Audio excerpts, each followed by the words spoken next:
예. 자, 나폴레옹 시대와 관련된 내용을 할게요. 자, 나폴레옹 등장 관련된 이제 내용을 보면 그 앞부분에 나폴레옹과 관련된 이제 그 앞에 등장 배경이 쭉 나와 있고요.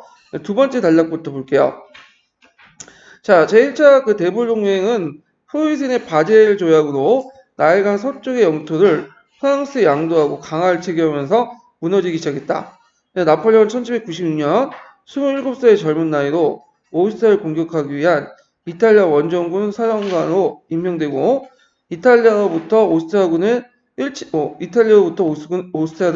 일침하였다. 그 결과 체결된 캄포 포르미아 조약에서 오스트리아는 벨기에가 룸바디아를 프랑스에 양도했죠. 자, 이탈리아 작전에 허접한 공을 세웠던 나폴레옹은 영국에 대한 간접적인 공격으로 이집트를 착안해서 이집트 원정을 하게 되는데, 요때 이제 이집트 원정은 이제 영국을 견제하기 위해서 한 거예요. 왜 견제하냐면 그 당시에 이제 나일강의 그 중심을 해가지고 그 옆에 뭐가 있었죠?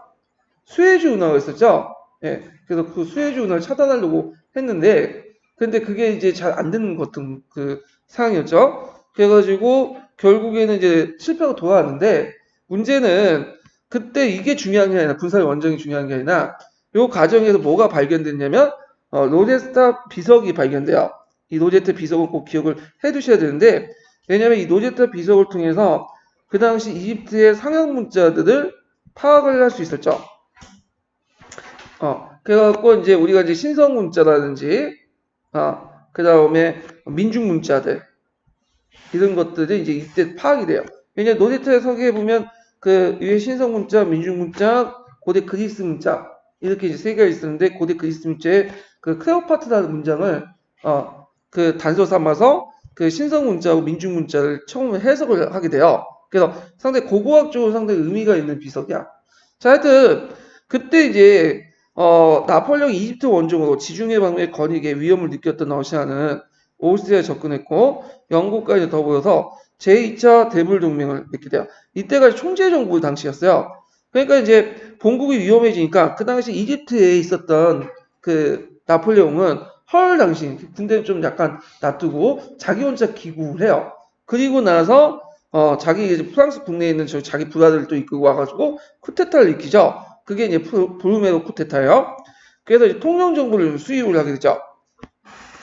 자, 통영정부의 골격은 혁명력 제8년의 헌법으로 규정되었다. 자, 이에 따라 임기 10년에 3명의 통령이 강력한 행정부를 구성하고요. 실권은 1통령인 그 나폴레옹이 집중돼 있죠. 4개의 기관이 각각 입법권을 일부 행사했다.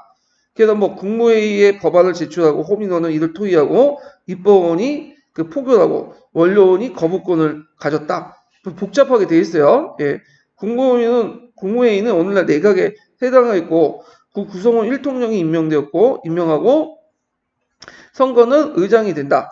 나머지 기관의 의원들은 여러 단계 간접선거를 거쳐서 선출되었으며 부유한 사람만이 선출되고 선거에는 정치 권력이 작용될 가능성이 매우 컸다. 그리고 통영정부는 거의 나폴레옹의 독재체제라 다름없었다.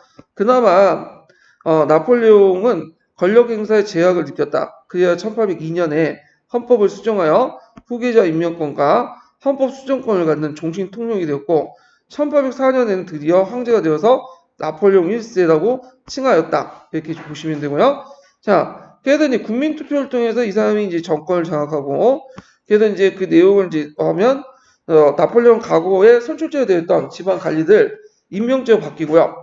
도, 군, 시명의 장을 직접 임명하고, 어느 때만큼 강력한 중앙집권을 설립했다. 그는 또한 관리를 등용할 때 그들의 정치 과거에 불문을 붙이고, 오직 능력과 공로에 입각해서 채용하고 승진시켰으며 재정의 성립과 함께 더불어 귀족의 자기를 부활시키고 원수를 감인한 훈장도 이렇게 했다. 그 훈장은 아까 전에 이제 얘기한 뭐와 관련 레지옹 도나드라는 훈장을 이제 그 부활시켰죠. 네, 부활시킨 게 아니라 새로 만들었죠. 자, 레지옹 도나드를 만들었고, 자, 정권을 장악한 나폴레옹 국 오스트리아를 격파한 르네블 조약을 캄포 포르미아 조약을 재확인시켰고, 자, 영국의 아미앙 조약을 맺어서 강화를 맺고요. 그리고 그동안 정복한 프랑스 시민을 거의 전부 양도하게 됐다. 자, 이처럼 모처럼 이자의 모처럼 평화를 얻은 나폴레옹은 내치에 힘을 기울였다. 나폴레옹은 교황 피우스 7세와 종교협약을 맺고 카톨릭과 하였다. 협약 내용은 좀 기억을 해두셔야 될 것 같아요. 카톨릭은 그 당시 프랑스 국민의 대다수 신앙을 인정하고 성직자를 선출하는 대신에 주교는 정부가 지명하고 교황이 선임하며 고교 신부는 주교가 임명한다. 그리고 교회 신분의 1세와 혁명주의 몰수된 재산을 포기하며 그 대신에 성직자에 대해서 국가가 보급을 지불한다. 서로 주고받는다고 보시면 돼요. 적당히 타협을 받고. 자, 나폴레옹은 혁명기에 구상되었으나 실현되지 못한 전국적인 통일 법전을 펼쳤는데 이게 나폴레옹 법전이에요. 그래서 이 나폴레옹 법전은 교과서에도 실려 있어요. 교과서에도. 그래서 이제 법적인 평등, 직업의 자유, 신앙의 자유, 사유재산의 존중, 계약의 자유 등등이었고, 그다음 혁명 원리를 부분적으로 계승하였으나 고문을 부분적으로 인정했고, 개인의 권리보다는 국가의 이익을 우선시킨 혁명 원리에 상실된다. 그리고 여기에는 또 추가적인 가부장적인 어떤 요소가 많이 또 들어가 있다. 이런 것도 같이 기억을 해두시고요. 자, 이렇듯 나폴레옹 혁명의 결과를 부분적으로 수렴하면서 그것을 재정에 적합하게 이용하거나 왜곡시켰다. 그의 시민적 자유에 대한 태도는 임시응변적인 편의주의에 입각한 거고, 파리신문은 파리신문 6분의 5를 폐괄시키고 연금, 학회, 설교를 감시하고 분석하는 언론의 자유를 탄압했다. 예. 그래서 이제 오늘 시진핑하고 비슷한 것 같아요. 예, 하는 게. 자, 교육에 있어서 고등학교 신설하고 그 다음에 국가재정 안정시켜서 반간반민의 어떤 프랑스 혁명인데 이게 실질적으로 그 중앙은행 역할을 했다고 보시면 돼요. 자, 전비 부담에 대한 국내 반대에 불리한 아미안 조약을 맺었던 영국은 1803년부터 다시 프랑스와 교전 상태에 들어가고 되고요. 1805년에는 오스트리아, 러시아, 스웨덴과 더불어 제3차 대불동맹을 이제 받게 돼요. 그래서 같은 해에 이제 10월에 프랑스와 에스파냐 연합군 함대가 트라팔가 해전 이거 외워두시고요. 자, 해전에서 넬슨이 영국 함대에서 크게 패하여 넬슨의 영국 함대에 크게 패하여 나폴레옹 영국 침공의 꿈을 깨워줬다. 그리고 유럽 대륙에 허접한 승리를 거두게 됐다. 나폴레옹 울모에서 오스트리아군을 격파하고요. 다시 아우스트리츠에서 러시아 오스트리아 연합군을 대승하게 되고 그 결과 오스트리아에서 프레스푸크 조약을 맺고 일부 영토를 내놓았다. 그래서 이제 신성 로마 제국을 탈퇴하고 나인 연방을 형성하게 되었고 오스트리아 황제가 신성 로마 제국을 포기하고 중세 이후로 유서 깊은 신성 로마는 완전히 해체됐다. 이렇게 보시면 돼요. 그래서 나폴레옹이 연전연승했었던 게 뭐냐면 나폴레옹 군대 기동성이 되게 빨랐다고 그래요. 네, 어저께 제가 나폴레옹 원정 강의 들었는데 기동성이 상당히 빨랐다고 그래요. 그래서 이제 유럽 원정에는 상당히 그게 있었는데 보급 부대를 안 줬대요. 보급 부대를 자체적으로 해결하라고. 그러면 혁명군이 가서 약탈할 수 없잖아요. 그러니까 이제 전표 있죠. 전표 끊어주고 이제 밥을 먹고 전표 나중에 주겠다고. 그리고 또 이제 보병의 기동력이 떨어진 게 뭐냐면 침낭 같은 거 들고 다니는 거잖아. 그 무거운 침낭은 침낭 안 줬다고 그래. 야외에서 그냥 자라고. 그래서 알아서 그냥 밑집 덮고 이렇게 자고 속전속결로 이렇게 하면서 이제 빨리 전쟁이 끝나는 방식으로 했고. 근데 이제 문제는 이제 이런 기병 중심의 어떤 전략 전술을 되게 강화시켜놨고 하더라고요. 그런데 이게 러시아에서는 통하지가 않는 거야. 러시아는 왜 통하는? 나중에 갔다 오니까 이제 눈 내리면 어떻게 녹으면 진흙탕이잖아요. 그러다 보니까 이렇게 보급도 안 되고 거기 진흙탕이고 허허벌판이고 거기다가 이제 뭐냐면 고병보다 기병의 속도가 훨씬 더 늦었다고 그래요. 보병보다.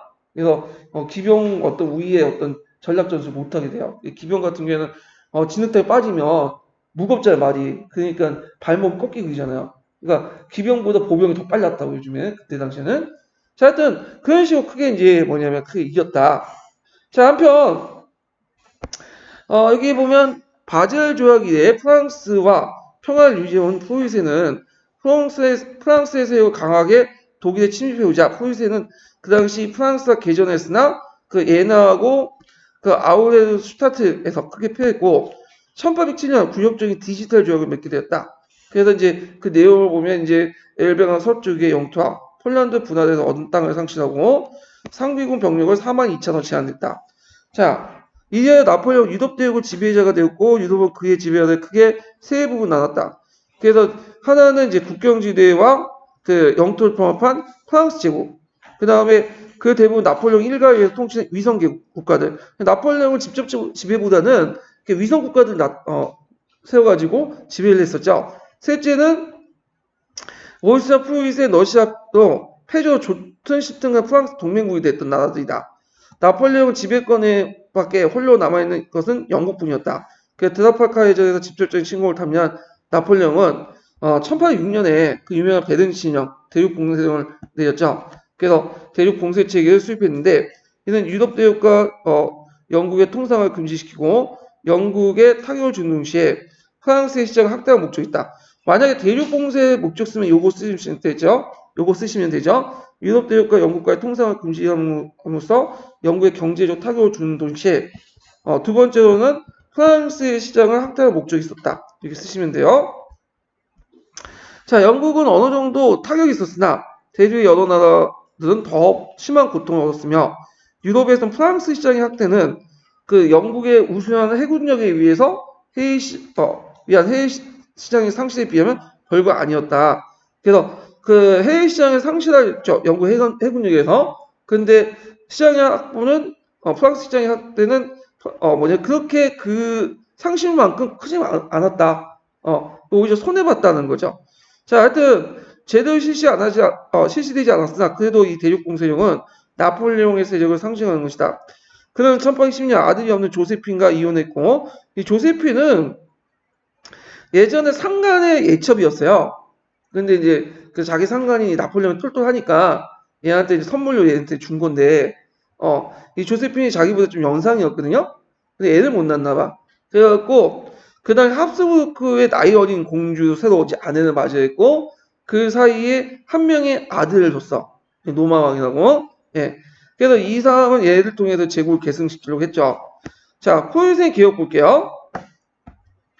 에나나 디지털의 이제 구역으로 이제 포유생 중심으로 하여 독일 민족을 각성시켰고, 그래서 이제 1807년 슈테인이라는 사람이 10월 칙령을 통해서 농노제를 폐지하고, 그 다음에 도시 조정으로서 길드 중심의 중세적인 어떤 도시 자치제를 폐지하면서 중상계급 중심의 새로운 근대적 도시 자치제를 수입한 한편 중앙정부의 기구 개편을 구상하였다. 그래서 이제 했지만 나폴레옹의 압력으로 장관직에 물려났고요. 그에 이어서 이제 하드네베르크 개혁을 해요. 그래서 하드네베르크는 슈타인의 개혁을 이제 보완을 했고, 그래서 이제 정부 기구를 개혁하고 다음에 조정령을 내려가지고 여기 보면 이제 그 조정령을 내려서 슈타인의 농업개혁을 보완했는데 그 내용은 이제 보면 농민의 인신의 자유와 보유지 처분을 자유를 얻었고 그다음 보유지를 상실 위험을 수반되었다. 그래서 결국에는 그 대형지만 그대로 남고 영주 재판권 소멸되지 않았다. 그래서 자유와 보유지 처분을 얻었지만 한계도 있었죠. 보유지 상실한 위험이 수반되었고 대형지 그대로 남고 영주 재판권 소멸되지 않았다. 이거 쓰시면 될 것 같아요.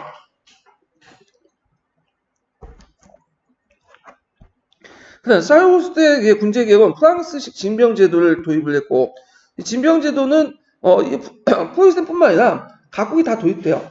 이제 용병을 이제 없애고 징병제도를 도입을 했고 장교는 상비군이죠. 이거는 아직까지는 직업군인 윤코가 독점하였다. 자, 그러면 슈타인 하는데베르크 개혁은 봉건적인 최악의 폐단만 제거하고 근대국과 근대사의 외투만 입힌으로써 포유센 국가 권력과 권위는 여전히 국왕 융커 군대에 있었다. 이렇게 보시면 되고요. 자, 이러한 내정 및 사회개혁과 더불어 독일의 민족정신 또한 각성되었다. 그림 형제가 유명한 동아집 같은 걸 펴낸 동시에 독일을 연구하여 프랑스와 프랑스 문화에 대한 반격을 전개하였고 철학자 피에탄이 베르린에서 독일 국민에게 고함한 예국적 강령을 항의했으며 그게 큰 영향을 미쳤고요. 그래서 이제 그에 의하면 독일어는 본원적 언어이며 독일 민족은 가장 도덕적이고 본원적 민족이었다. 자, 그래서 이제 1810년에 베를린 대학을 창설해서 교수진에서 피에탄을 비롯한 독일 민족주의 엘리트에 모여들었다. 나폴레옹 몰락을 보면 자, 나폴레옹 전복전쟁은 그에게 정복되거나 굴욕을 맛보게 된 국민 사이에 민족주의를 낳게 하고 그것은 나폴레옹의 몰락의 주된 원인이 되었다. 자, 나폴레옹에 대한 반항은 에스파냐부터 이제 출발하죠. 1808년 나폴레옹 본령 인기가 없는 국왕을 퇴위시키고 그의 형이었던 에스파냐 안치자. 그러니까 그 전에 이제 나폴레옹이 에스파냐 스페인 지역을 점령하고 있었어요. 대륙 봉쇄를 어겼다는 이유로. 그래서 그 형을 에스파냐 안치니까 에스파냐 민중들이 걸기를 한 거야. 그래서 이제 이 당시 에스파냐 반 나폴레옹 투쟁, 일명 반도 투쟁이 이제 전쟁이 일어났고, 그리고 이제 웰링턴 같은 영국군의 지원을 받아 더욱 한층 기세가 높아졌다. 자, 나폴레옹 30만 병력을 투입했으나 에스파냐 저항을 꺾지 못하고, 그 다음에 1812년 러시아 원정에 그 병력의 일부를 빼돌리면서 에스파냐 저항군은 프랑스군보다 우세해졌다. 자, 러시아는 프랑스의 발칸 진출을 방해하고, 러시아는 프랑스가 발칸 진출을 방해하고 동유배 그세와 확장시키면 못마땅하게 생각하고 있었는데 그래서 또 대륙 봉쇄를 지킬 생각도 없었죠. 그래서 나폴레옹은 1812년 3분의 2가 외국군으로 편성되기는 했으나 70만 된 대군대를 거느리고 대개에 보면 3분의 2 정도 외국군이에요. 네. 이거는 이제 동맹국들을 끌어다 위성국들 끌어다가 이제 싸운 건데 그래서 이제 요게 끌어다가 이제 러시아 원정을 가게 되죠. 러시아군은 정면전을 회피하고 초토 작전하죠. 그래서 계속 가는데 싸우진 않고 계속 도망가. 그래서 한때 모스크바가 이제 점령당하죠. 근데 러시아의 힘이 뭐예요? 겨울하고 동장군하고 그 넓은 국토 아니에요? 그러니까 이게 막 길어지니까 막 오니까 병창로가 어떻게 될까요? 길어지죠. 이걸 누가 끊냐면 코사크 기병대 와서 다 끊어버려요. 그래서 이제 모스크바 점령했지만 이제 뭐냐면 동장군 이기지 못해요. 그러니까 다시 돌아오는 길에 어떻게 굶어 죽는 사람, 얼어 죽는 사람, 거기다가 이제 뭐냐면 기병대 공격. 그리고 그 당시에 이제 뭐냐면 그 얼음이 러시아 동토 지역이기 때문에 그 코사크 기병대들이야 맨날 달리고 다니니까 익숙해지면 얘네들 프랑스 기병대들 뭐야 많이 계속 빠지는 거야 진흙탕에. 그래서 결국에는 계속 패해가지고 살아남은 상은 그 당시 그 70만 갔는데 살아남은 상은 그 10만도 안 돼, 10만 좀 넘었나? 그렇게 해서 돌아왔어요. 자, 근데 이 짓을 이렇게 실패를 누가 또 나중에 또 해요? 히틀러가 똑같이 하죠. 히틀러가. 자, 이 소식은 나폴레옹 정부가 지배에 침입했던 모든 국민들이 결기시켰고 1813년 나이프친에서 제 국민의 전쟁에서 나폴레옹은 패했다. 그래서 1814년 연합군 파리에 입성했고 나폴레옹은 퇴위 후에 지중해 엘바 섬에 유배를 갔지만 이 사람 왕으로 삼았어. 아직 황제의 지칭이기 때문에 좀 존중을 한다는 의미에서. 자, 그래서 한동안 이 사람이 이제 거기 전기문을 보니까 엘바섬에서 나는 통치 구상도 하고 있는데 세계를 유럽을 제패했던 국가가 그 지중해 조그만 섬에 앉아서 왕노릇 하기는 좀 그랬나 봐요. 저 잘했을 텐데 지금 엘바섬 같은 영평도 같은 강화도 같은 섬 같은 거 주면 왕노릇 잘할 텐데 그 사람은 못했나 봐. 자, 하여튼 승리한 연합군은 빈에서 회의를 열고 프랑스에서 루이 16세의 동생이 돌아와서 루이 18세가 됐고요. 그리고 1813년에 헌법은 입헌군주를 선포했고요. 그 다음에 왕과 더불어 귀국한 방면기종 반동을 격침했고 파리 시민과 국민이 불만이 높아졌다. 그런데 이제 루이 18세는 그래도 나름대로 좀 약간 이성적인 사람이었어요. 그래서 반동 정치를 했지만 어느 정도 프랑스 혁명의 성과를 좀 인정을 해줬어. 그 뒤에 좀 얘기하겠지만. 자, 이런 소식을 들은 이제 나폴레옹은 1815년 3월 엘바를 탈출해서 하모스에 파리에 들어왔다. 그러나 6월에 이제 나폴레옹이 브유션의 근방에 월트에서 그 웰링턴의 그 영국군의 프로이센을 패하여 그의 100일 천하로 끝났다. 그래서 처음에 나폴레옹이 이제 엘바 탈출해서 이제 파리에 가려고 이제 그 마주샤일 쪽으로 상륙하니까 그 프랑스 신문은 어떻게 했냐면 역적 그 개수였던 나폴레옹이 공격해왔다. 이렇게 했는데, 나중에 파리에 이제 가까우니까, 혁명의 영웅, 나폴레옹이 입성하다. 이런 식으로, 제목이 바뀌었다고 해요. 하여튼, 그 당시 이제 100일 전화 끝나고 나서, 이번에 나폴레옹은 거기 남대서양, 아프리카 쪽에 있는, 거의 가까이 있는 세인트 헤나는 섬을 유배에 갔다 왔어요. 그래서 그곳에 병사를 했고요. 자, 나폴레옹이 일시적으로 유럽을 제패할 수 있었던 것은 그의 천재적인 군사적 재능과 용병설, 그리고 능력주의 인재 등용의 시민화 크지만 또한 혁명기에 고조된 프랑스 민족주의와 예국력을 불타는 시민들이 구성된 새로운 국민적 군대의 힘도 컸다. 나폴레옹은 결국 프랑스 혁명의 정통적 계승자나 결산자가 아니었다. 그는 오히려 그 야망에 불타는 군국주의자고 전제적 지배자였다. 그러나 그는 혁명의 혼란을 수습하여 그 성과를 부유주와 토지 소유자 농민에게 유리하게 확정짓고 프랑스 국민에게 위대한 국민의 영광을 맛보게 하였다. 뿐만 아니라 그의 정복과 군사적 승리는 결과적으로 프랑스 혁명의 이념을 전 유럽에 전파시켜 자유주의와 민족주의를 일깨웠다.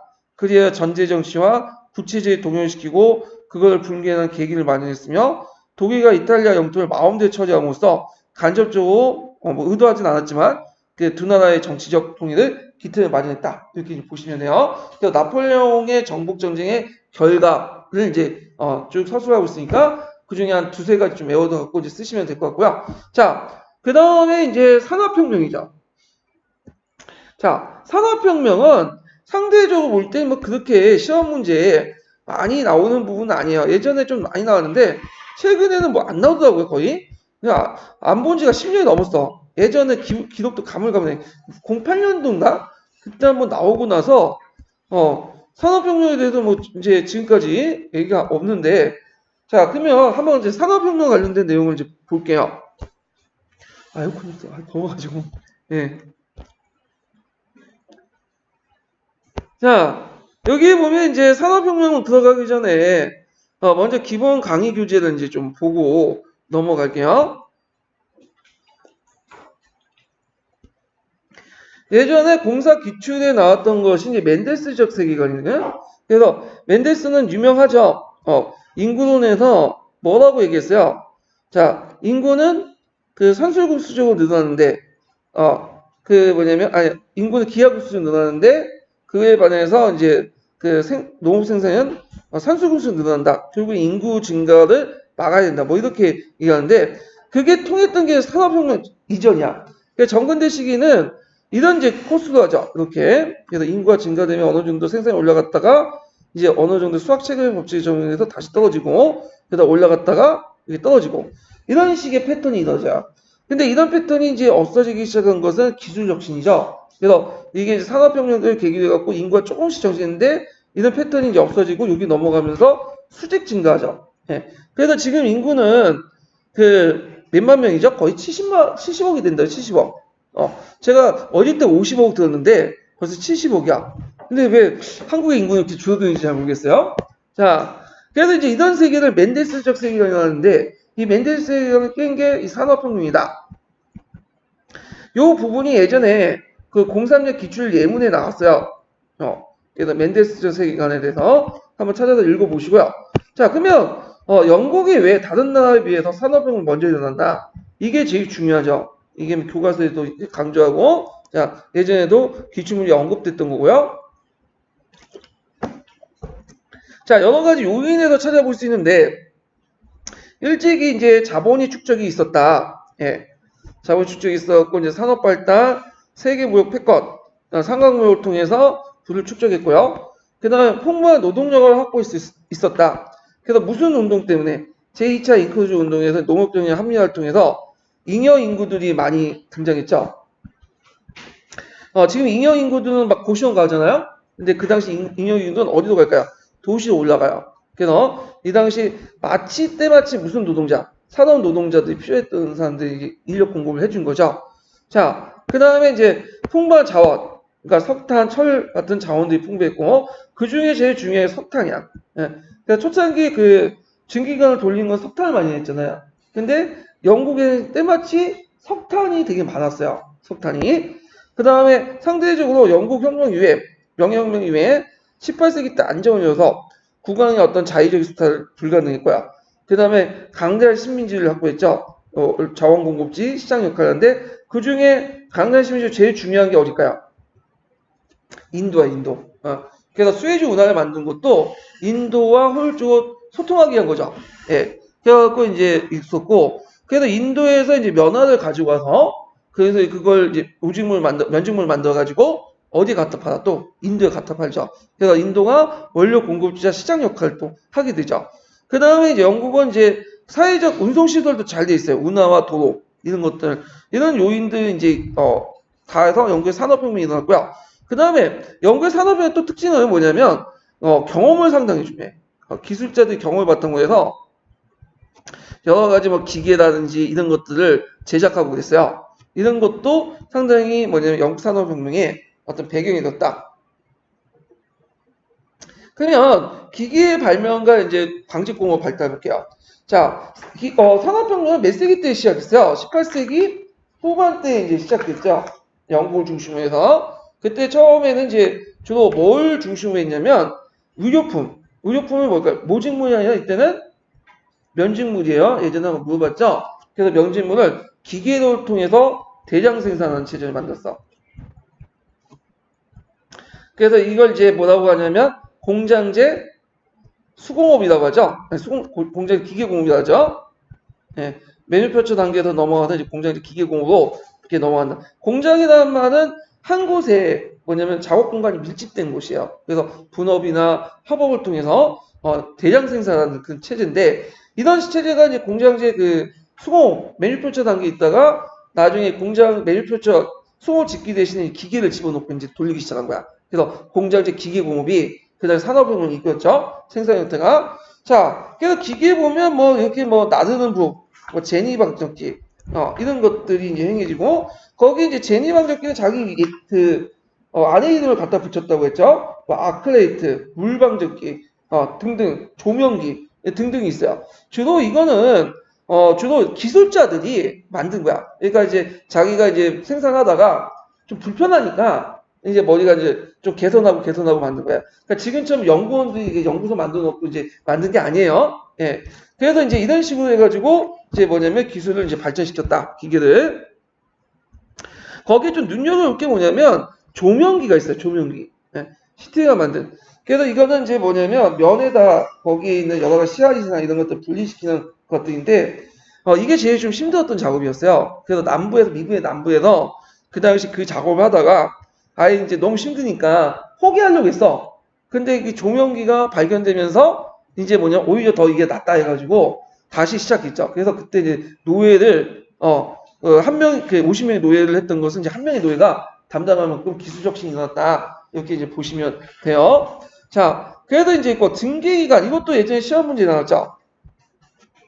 자, 이 증기기관은 이제 원래 있었던 거예요. 증기기관은 뭐냐 탄광에서 물을 뽑을 때 이제 이용할 거예요. 원래 이제 여기 보면 예전에 이제 한번 설명했는데 예전에 석탄들은 노면에 있었어요. 노면에 길에 깔려져 있었어. 이걸 뭐라고 하냐면 니탄이라고 해요. 니탄.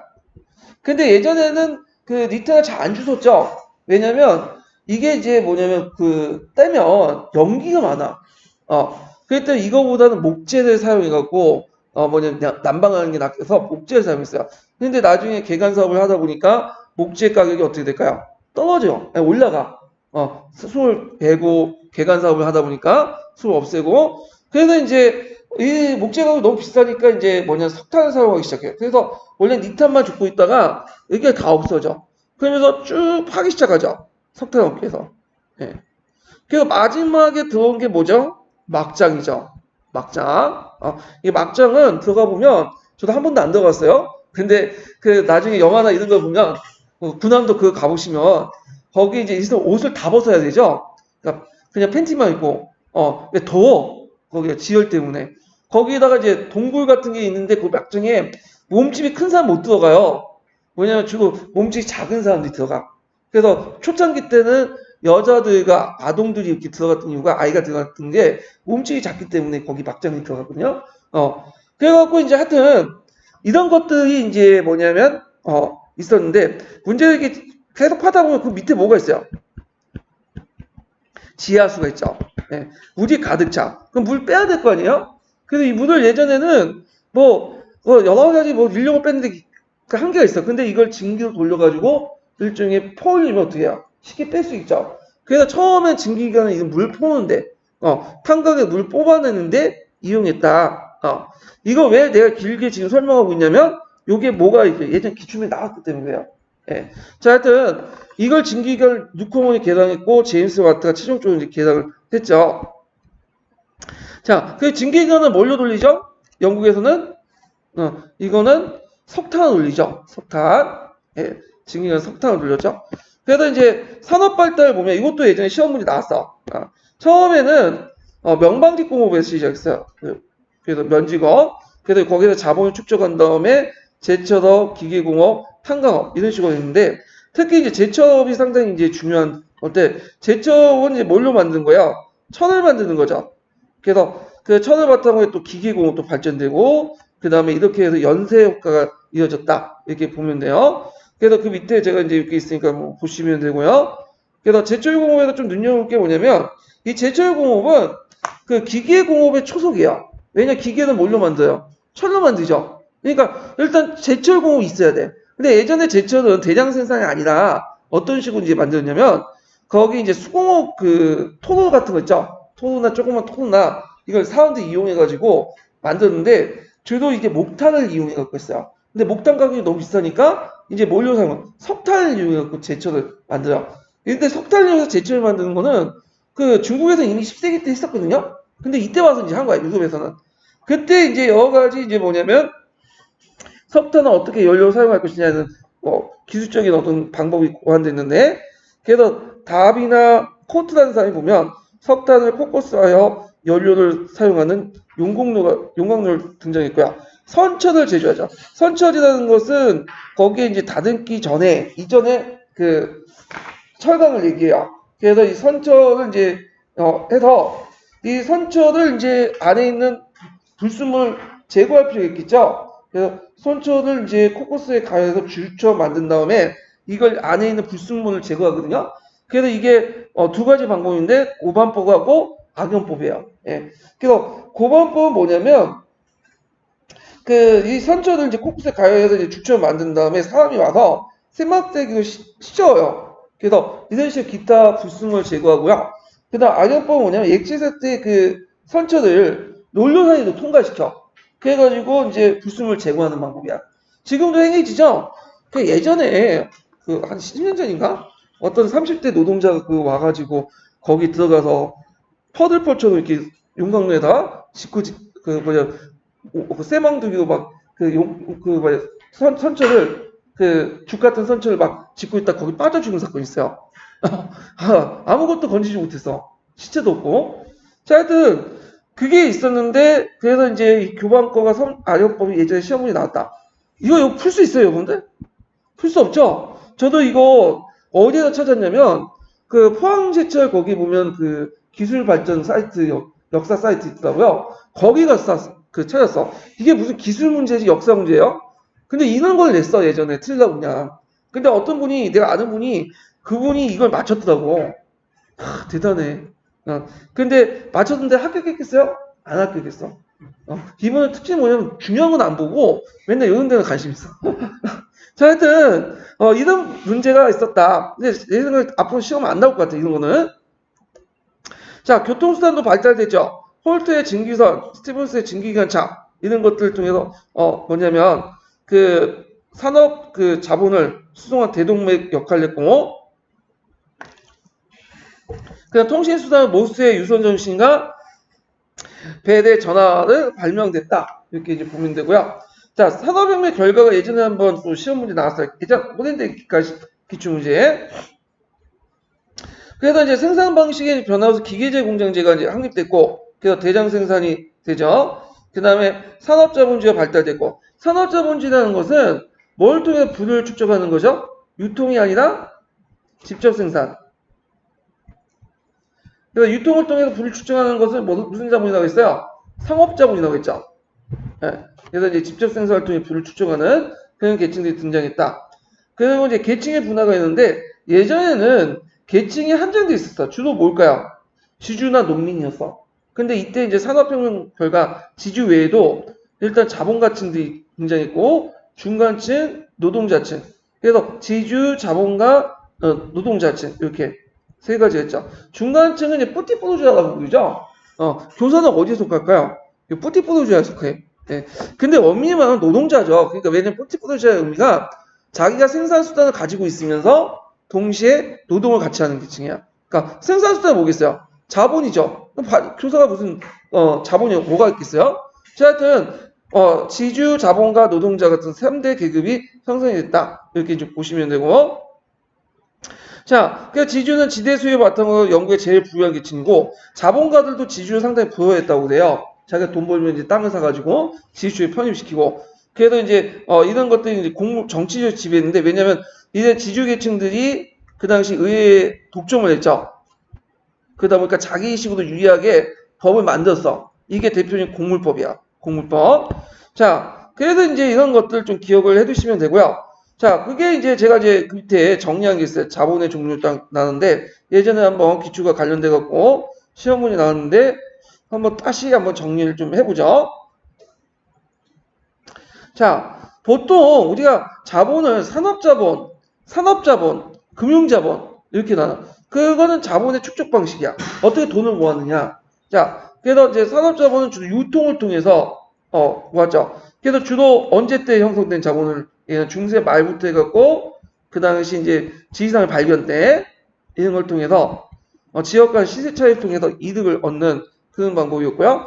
선대제 형태였고 꼭 그런 건 아니지만 이제 선대제 정경 유책을 통해서 독점권을 획득했죠. 그래서 이걸 누가 비판하죠? 나중에 아담 스미스가 국본원에서 비판을 하면서 뭘 주장해요? 야경, 국가론 이렇게 이제 주장하잖아요. 그래서 이제 중상주의를 이대로겠다.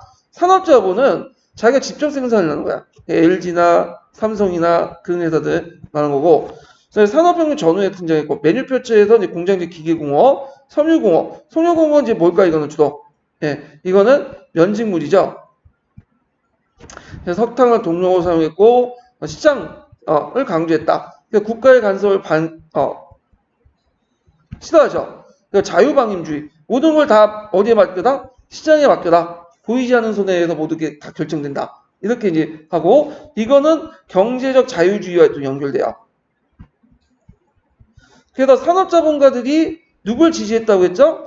아담 스미스를 지지했다고 했죠. 아담 스미스. 이게 예전에 기초에 나왔던 거예요. 자, 금융자본은 은행자본이 산업자본을 예속하는 과정에서, 그러니까 은행자본이 이제 지금도 돈을 빌려주잖아요? 돈을 못 갚으면 어떻게 돼? 은행이 소유하게 되는 거야. 그래서 은행자본들이 이제 산업자본을 예속화시키면서 거대 재벌 같은 것들 만들어. 그러면서 금융자본을 선정했는데, 주 제국주의 시대 때. 그래서 나중에 설명해 제국주의 시대 때는 식민지를 경영하면서 종전의 원료 공급자 상품시장 외에도 자본 투자지로서 그 역할을 자본이 남아 돌아. 그래가지고 그 은행들이 자본을 이제 주고 기업들에 빌려주고 못 갚으면 자기가 먹는 거야. 그때 은행들은 규모가 큰 투자은행들이에요. 조금만 소매은행 이런 것들이 아니라. 자세한 내용은 나중에 좀 설명하고요. 자, 그 일괄 생산, 중화학공, 그 다음 설교와 전기를 사용하고 독점 자본 형태고, 이때 산업혁명을 무슨 산업혁명이 나오죠? 19세기 중반 제2차 산업혁명.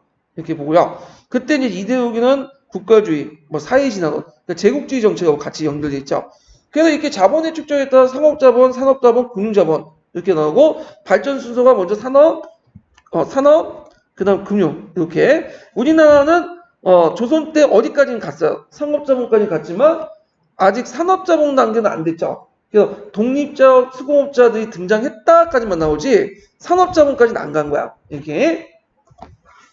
자, 그 다음에 그 외에 이제 신흥도시가 발달했고, 그래서 이제 새로운 신흥공업도시들이 석탄 생산지나 아니면 이제 물류유통의 중심지 이런 것들 이제 있고, 특히 잉글랜드 북부 지역, 스코틀랜드 이런 지역에서 이제 새로운 그 지역들이 도시들이 등장했죠. 나라크나 맨체스터 유니버시티, 그러니까 맨체스터인가? 여기 이런 지역에서 상당히 뭐냐면, 신흥도시들이 형성해 있다. 자, 그 다음에 이제 인구가 도시에 집중되고 인구가 증가돼요. 그래서 노동자들이 이제 도시로 몰려들기 시작하고, 그러면서 이제 뭐냐면, 특히 노동자들은 이제, 임금이 낮다 보니까 주로 뭘 먹겠어요? 감자. 감자가 많은 사람들 먹이 살렸어. 아일랜드인도 먹이 살리고 노동자도 그러다 보니까 이제 감자 요리가 발달되기 시작한 거야. 그와 함께 또 뭐도 발달됐냐? 축구도 발달됐어. 축구도. 그 축구는 어디에서 그 본고장이 어디예요? 영국이잖아요. 그래서 노동자들이 이제 쉬는 시간에 아니 철도 노동자들이 쉬는 시간에 축구를 했어요. 그러니까 그게 보니까 잘하는 놈이 나타날 거 아니야. 그래서 보니까 이제 사업주가 얘를 이용해서 좀 홍보를 이용할 수 있다 해서 구단을 만들어줬어. 그러면서 주요 지금 영국의 그 축구 클럽들은 다 어디 이름을 딴 거야? 지금 유럽에 보면 도시 이름을 따잖아. 예. 그래서 이제 하여튼 그렇게 있고 각종 사회 문제가 대두됐죠. 그래서 노동 문제, 저임금, 장시간의 노동, 분여자, 미성년자, 특히 석탄, 예, 탄광업에 있어. 아까 말했죠. 막장까지 내려가려면 누가 필요해? 좀 몸집이 작은 사람들이 필요해. 그러니까 이제 있는데 이게 나중에 많이 많아가지고 폐지가 돼요. 예. 성인 남자들한테 내려가는데 이것도 좀 잘못된 것 같아. 성인 남자들은 내려가면 그 위험한데 되면 되겠어요, 안 되겠어요? 남녀 불평등인데 하여튼 그래가지고 하여튼 그게 있었고 그 당시 사회 문제가 됐었고 그 너다이트 운동이 있어. 이게 기계 파괴 운동이라고 하는데 너다이트 운동을 왜 했냐면 그 당시에 이제 공장의 기계가 막 등장하니까 기계가 대량 생산을 하잖아요. 그러니까 숙련국들이 이제 일자리를 잃게 되는 거야. 그러니까 그 이유를 찾다 보니까 저 기계다 해가지고 그 너다이트 운동이라는 그 운동을 펼치게 돼요. 그래갖고 이제 이 너다이트 운동은 초창기 그 노동운동 형태죠. 그 당시 노동자들은 그 자본주의 산업혁명의 본질적인 구조적인 모습을 인식 못했고 눈에 보이는 것만 이제 보인 거야. 저 기계가 뭐냐 우리 일자를 뺏었다. 그래서 기계를 파괴하는 그 무식한 행동을 하게 됐는데 그렇다고 해서 뭐 그 흐름을 거부할 수 없잖아요. 그런데 이제 나중에 이제 노동조합들이 만들면서 어떤 조직적인 하되시게 되죠. 그래서 노동조합의 어떤 그 전 단계 운동으로서 너다이트 운동이 있었다. 좀 약간 이런 것들이 있었다는 걸 좀 기억을 해두시면 되고요. 그 다음에 노동자로서 계급의식이 형성되죠. 그래서 영국 같은 경우에는 계급의식 강해요. 난 노동자, 나는 자본가. 그러니까 우리는 자기가 노동자임에도 불구하고 노동자를 부정하잖아요. 어떻게 하든 자본가 시키려고 하죠. 근데 영국 같은 게 그런 게 없어. 아예 문화가 달라, 거기는. 아예. 자, 사회 문제로서 노동자와 자본가가 대입됐고, 노동조합이 형성되고, 항상 산업혁명이고 노동자가 등장하고 하면 무슨 사상이 유행한다? 사회주의 사상이 유행한다. 이렇게 좀 기억을 해두시면 되고, 그래서 산업혁명은 프랑스 혁명과 함께 근대 시민사회 성립하는 데 기여했고요. 산업혁명의 두 형태가 있어요. 선진국과 후진국이 있어. 선진국은 민간주도형이야. 시장을 중심으로 해갖고 하는 거죠. 그래서 미국, 영국, 프랑스 이런 나라고. 근데 이제 후진국형 같은 경우는 정부 주도형이에요. 정부가 주도해갖고 있는데 독일, 일본, 러시아. 우리는 어디에 속할까요? 우리는 이때 끼지도 못했고 나중에 정부 주도형이죠. 이렇게 이제 보시면 돼요. 그래서 미국과 영국 같은 경우에는 그 뭐가 발달해? 주주 자본주의가 발달했어. 그래서 회사의 주인은 주주예요. 근데 독일 같은 경우에는 이해관계자 자본주의가 발달돼서 주주 외에도 거기에 경영자, 그 다음에 노동자, 그 다음에 지역 그 주민들 다 회사 문제에 관심을 가져. 그 세이크홀더 자본주의라고 하는데 좀 약간 이게 그 다른 게 뭐냐면 이게 성장하는 자본주의가 성장하는 과정이 좀 달라서요. 자, 하여튼 이런 것도 있었다 이렇게 보시면 돼요. 자, 그러면 여기에 보면 이제 이거는 제가 강의 있는 내용을 이제 도표화시킨 건데 일단 좀 그 당시에 이제 그 산업형 학상 과정을 보면 자, 영국은 초창기 산업형은 소비재 중심이었고 자가 금융이면 소매 금융이야. 그러니까 그 면방직업은 그렇게 금융이 크지가 않아요. 자본이. 그러다 보니까 자기 돈으로 할 수도 있는 거고 아니면 돈을 적게 빌리는 거죠. 네, 대출을 적으니까 조그만 은행도 있는데 그래서 이제 이렇게 해갖고 있는데 시간이 지나면서 영국 중심의 어떤 그 명방지 중심 제조업 이런 것들이 기술이 유출돼. 지금도 막 중국 기술이 유출되잖아요.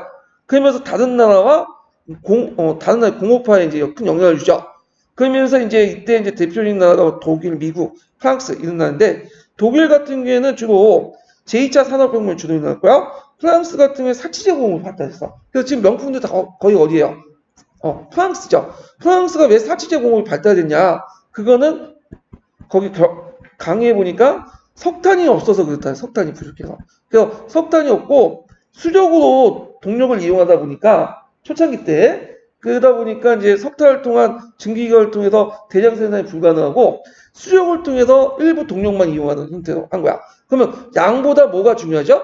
질이 중요해. 그러니까 명품 만들고 사치품 만들고 다 프랑스가 그렇게 한 거죠. 자, 그래서 이제 이런 것도 있고 이런 과정을 겪게 됐다. 그래서 이런 과정을 통해 산업혁명이 확산돼 나갔다. 좀 기억을 해주시면 돼요. 자, 그러면 산업혁명 관련된 내용을 이제 서계에서 이제 읽어볼게요.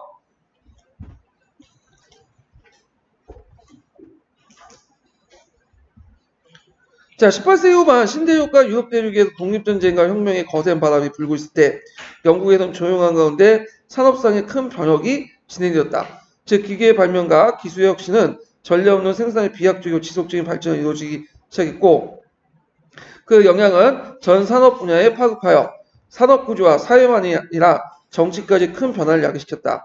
자, 이러한 변화를 혁명이라고 분류할 것이냐 관한 논의가 없진 않으나 그러나 이 거대한 변화를 감안하더라도 관례에 따라 산업혁명을 부르는 것이 오히려 타당하다. 아까 얘기했지만 산업혁명 이거 오리지널 산업혁명이고 그 전에 무슨 산업이 있다고 했죠? 1차 산업혁명, 그 후에 2차 산업혁명 이렇게 이제 전후로 있었다고 했죠. 자, 영국에서 먼저 시작된 산업혁명은 점진적으로 유럽의 주요 국가들에 파급되었으며 오늘날 그 비서구 국가들에 그 겪고 있는 산업혁명과 유사한 산업산의 변혁 또는 공업화, 상업화를 하고 부르고 있다. 거시적으로 보면 산업혁명은 농경과 가축사회가 시작했던 신석혁명인의 인류 생활에 큰 변화를 가져왔으며 그러한 변화는 서유럽에서 가장 먼저 경험하였다. 자, 그래서 이제 유럽이 왜 일어났는가 했는데 이건 그렇게 건너뛸게요. 그렇게 중요한 건 아니고 영국으로 넘어가죠. 영국은 이미 산업혁명 이전에 무슨 혁명이 있었냐면 농업혁명이 있었어요. 농업혁명. 그래서 예전에 한번 그 농업혁명이 나왔는데 자, 이 농업혁명을 1차 잉크로즈 운동이야. 이건 뭐죠? 2차 잉크로즈 운동이야. 그 농업혁명 부분을 볼게요. 그래서 농업혁명 부분은 이제 1차 잉크로즈, 그러니까 2차 잉크로즈 운동이 농업혁명은 뭐 때문에 일어났냐면 결정적으로 인구가 증가됐기 때문이에요. 인구가. 그래서 원래 이제 그 유럽의 인구에서 제일 많은 나라가 어디나요? 프랑스죠. 예, 프랑스가 18세기, 그러니까 나폴레옹 전쟁까지는 프랑스가 많았어요. 19세기 초반까지는. 그런데 이제 나중에 영국이 산업혁명 과정에서 인구가 점점 증가되죠. 그래서 19세기 중반 넘어가면 영국이 또 유럽에서 제일 인구가 많아. 그러다가 나중에 20세기 넘어가면서 독일이 이제 산업화되고 하니까 독일도 다 크잖아요. 그러면서 독일 인구가 많아져. 그래서 예전에는 이제 전쟁하면 대개 프랑스와 그 나머지 국가들이 싸웠잖아요. 왜냐면 프랑스가 인구가 많고 강국이기 때문이야. 근데 자세히 보면 20세기 들어오면서 1, 2차 세계대전 보면 누구하고 누구의 싸움이야? 독일과 그 외의 나라들이야. 독일이 그만큼 생산력도 높지만 인구도 많아요. 예. 그래서 이제 있는데 영국도 인구가 막 늘어나는 거야. 그래서 이제 이 인구들을 어떻게 먹여 살릴 걸까? 이런 것들이 17세기 후반부터 18세기, 19세기 거쳐서 이제 쭉 지속이 되는데, 자, 농법의 개량은 17세기 후반부터 시작해서 18세기 때 다방면을 거쳐서 기술 개념과 경영 합리화도 이루어졌다. 이건 이제 제2차 지금 뭐냐면 농업혁명을 그러니까 잉크로즈 운동을 얘기하는 거예요. 마리크는 파종기와 제초기를 사용됐고, 그 다음에 네덜란드 순무제부를 도입해 가축의 사료를 사용했고, 토지의 비옥도를 증가하기 위해 클로버를 새롭게 지금 클로버는 이제 뭐냐면 뭘 하기 위해서 이게 도입한 거죠? 연작상경. 연작상경이 클로버가 이제 뭐냐면 상당히 이제 비호 역할을 하고 지적을 회복하는 데 큰 도움이 된다고 한다고요. 자, 하여튼 이렇게 했다. 그래서 제2차 인크루즈 운동이 활발하게 진행되었다. 제1차 인크루즈 운동과 달리 이번에는 경작지 증가와 농업의 격리하는 그러니까 1차 인크루즈 운동 같은 경우에는 약물을 생산하기 위한 거죠. 근데 이때는 농업 생산량을 증가하기 때문에 경작지도 증가해야 되고 또 농업 경영도 합리화시켜야 돼. 농업 경영. 그럼 어떤 식으로 합리화될까요? 예전에는 주로 농토가 떨어져 있는 거야. 분산적이야.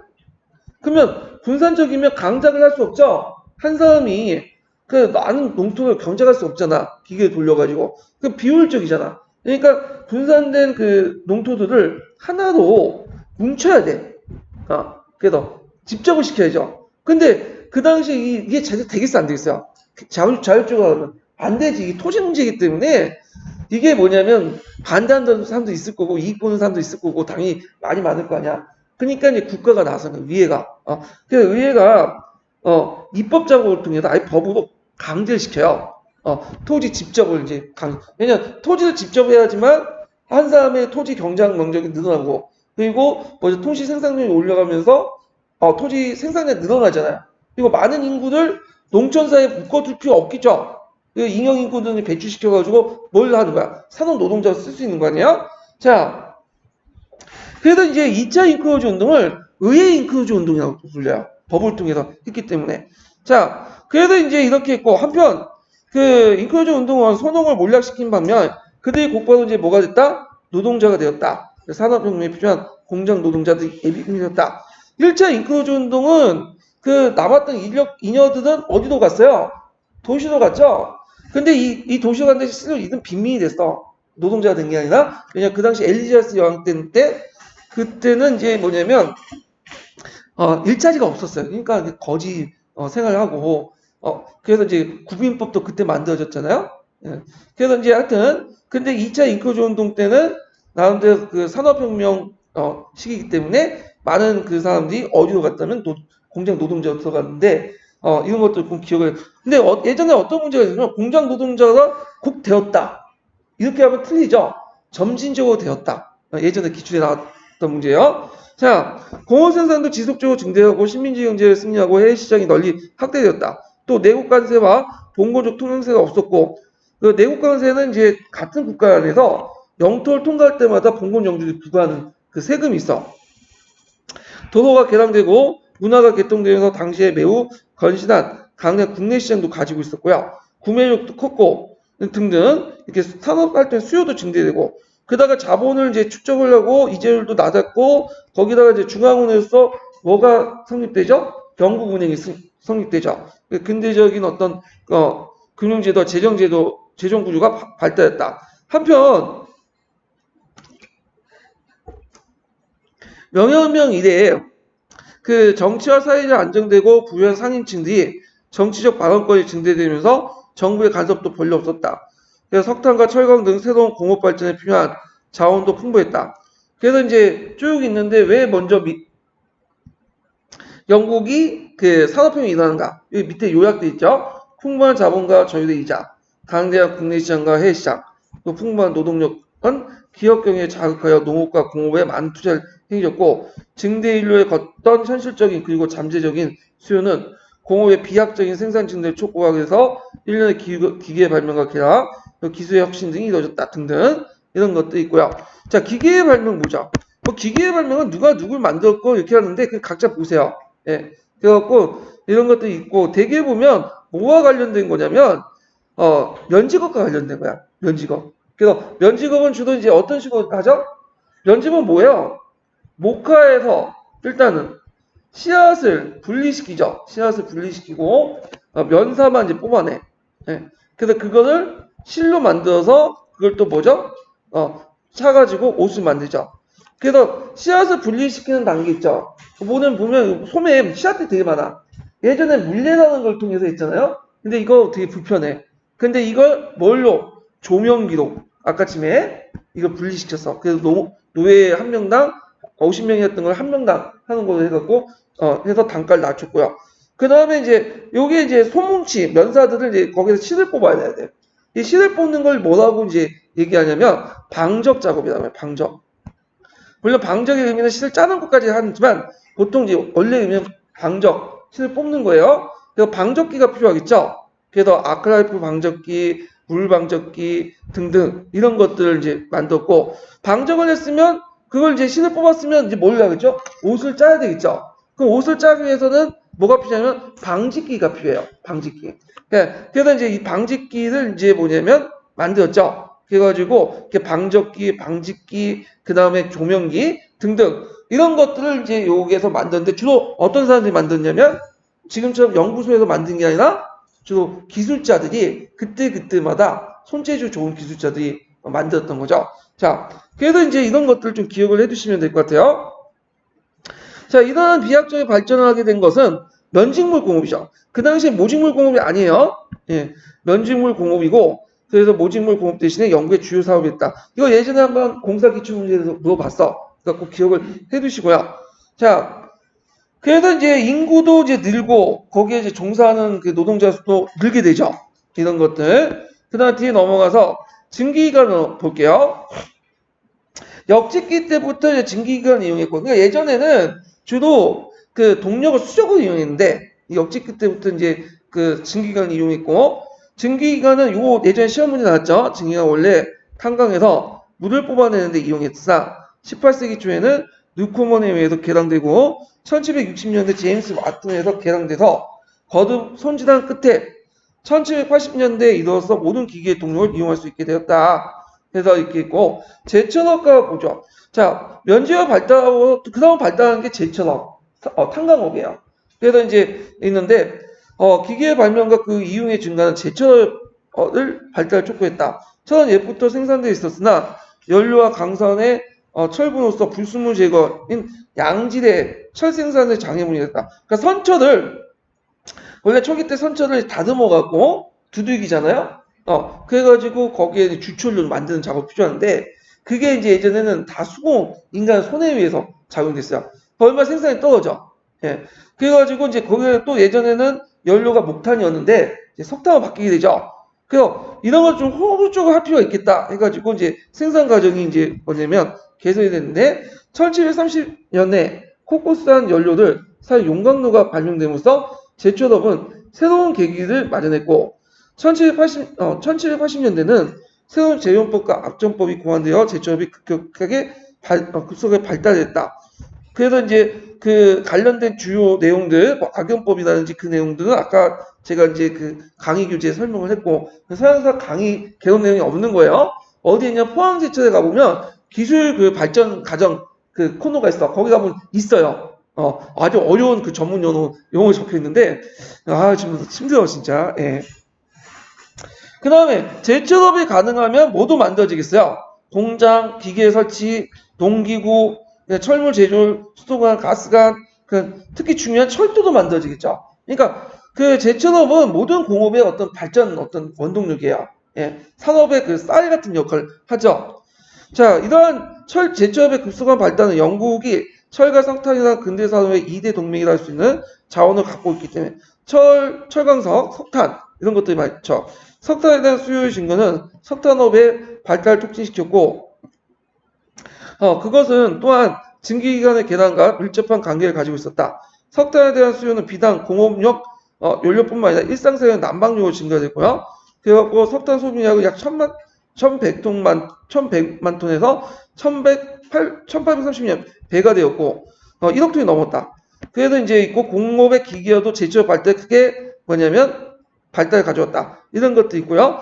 자, 그 다음 통신과 그 뭐냐면 교통부분이 있는데 요거 그냥 각자 읽어보세요. 누가 누구 만들었고 뭐 만들었고 그런 내용들이니까 좀 읽어보시고 자, 그 다음에 이제 유럽 대륙에서 이제 볼 때 1851년에 런던에서 수정공이라는 게 있어요. 수정공. 요거는 교과서에도 나와 있는 건데요. 그 당시 이제 영국이 자기가 이제 좀 잘난 거, 산업혁명을 좀 이끌었던 걸 보여줘야 될 거 아니야. 그래가지고 이 수정공에서 이제 뭐냐면 오늘날 뭐 엑스포 같은 것들을 열었어요. 예. 그래서 이제 그런데 뭔가 보여주면 뭔가 눈에 띄는 걸 이제 만들어내겠지. 그 건물이 수정공이야. 왜 수정공이냐면 판유리 있죠. 판유리를 통해서 내부가 환하게 보이는 그 큰 건물을 만든 거야.